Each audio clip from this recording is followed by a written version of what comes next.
Good morning, everyone. How are you? I'm cold. Hope you're not. Today we are going to university to do work and rehearsals and all of that sort of stuff. So I don't think we should hang about, really, because I've got 15 minutes before I need to go and get my train. I've got goosebumps on my arm. Pardon me. And I still need to do my teeth, get everything ready and stuff. So that's what we're going to do. Go and do. Okay? Jolly good. Was there something else? Was there anything else? Don't think so. So, without further ado, let me shiver and get more goosebumps.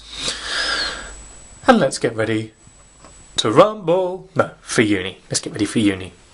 To rumble. No. For uni. There's a door frame there. You just crashed into a door frame. Good on you.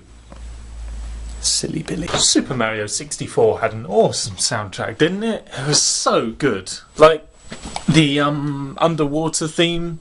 Oh, I could fall asleep to that. It's just so nice. Do do do boo do do, or whatever it is.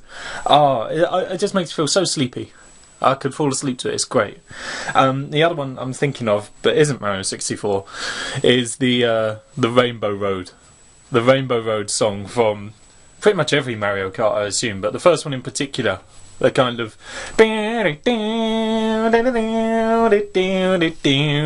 sort of thing.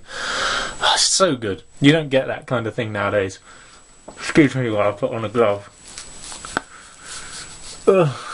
But yeah, you just don't really, do you? You kind of... I don't know, developers don't put a lot of... Whoa, sorry, you're kind of really going all weird there.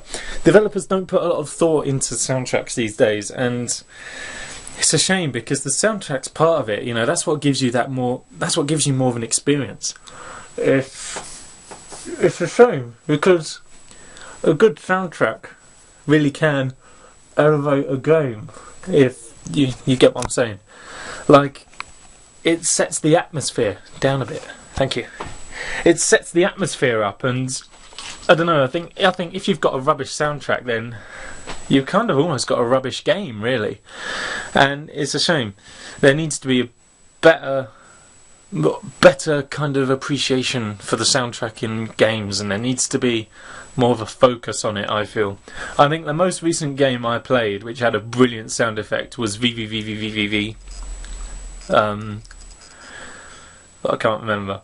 That's certainly a very good soundtrack anyway. It's got a really good chiptune, 8-bit vibe to it, which is one of the reasons why I love it so much, but also just because it's such an... It makes the game so much better. It's just great, and that's what should happen. Developers should put thought into soundtracks. Games with music should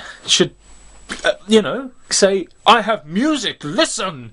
Not just go, play the game, and here's something else to keep your ears busy, you know? It's a shame, it really is. There are obviously exceptions to the rule, of course, like if you've got a really well-designed game, if your game is literally so well-designed, or it has other kind of hooks, then, you know, maybe the soundtrack isn't as important. Take jangly keys. Take Minecraft, for example. That game doesn't necessarily need a great soundtrack because it's so well engineered in all the other places, and if it did have a constant epic soundtrack, it might detract from the game slightly. So, you know, it's not... There are exceptions to the rule, but for the most part, I think it's generally true. I think a great soundtrack sets the atmosphere, and so there should be focus on it. You know, developers should spend time making a decent one, and you know, you just have a look around. Look at old games in comparison to new games, and you will see how great the soundtracks were, and also as well how limited for resources they were as well back then. You know, there wasn't...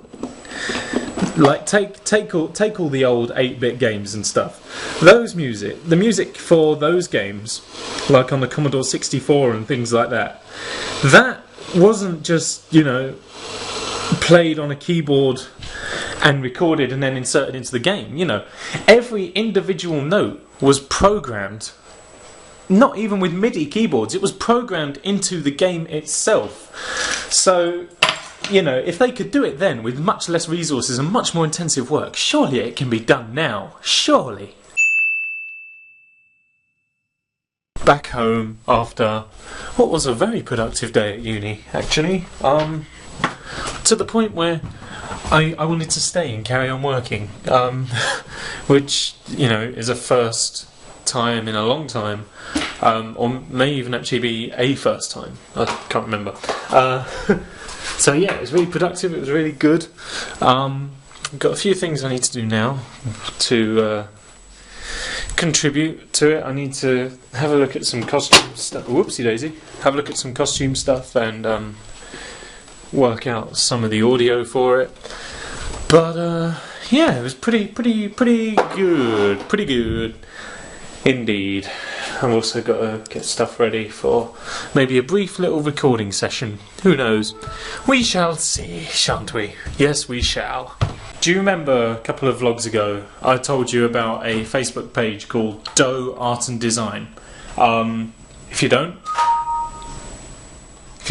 go and check it out on Facebook. I'll put a link in the description as well. Basically, Beth, or Foxspotter from the Netrock server, has a Facebook page where she's done all these amazing drawings and artworks and stuff, and it'd be really great if you could go over there and just show your support, you know, leave a like and say, you know, what you think of them. They are really good, and I would thoroughly advise people to head on over there and just check them out, because they do look great. So, DappledDoe Art and Design, go and have a look, link down below, or just search it on Facebook. Easy peasy, really. This vlog is now closed. I'll see you tomorrow when we will be doing more of the same. We're going back into uni and we are going to do more work. And that's the plan for tomorrow. So I'll see you then. Alright? Good day. That's probably how they would have ended that speech.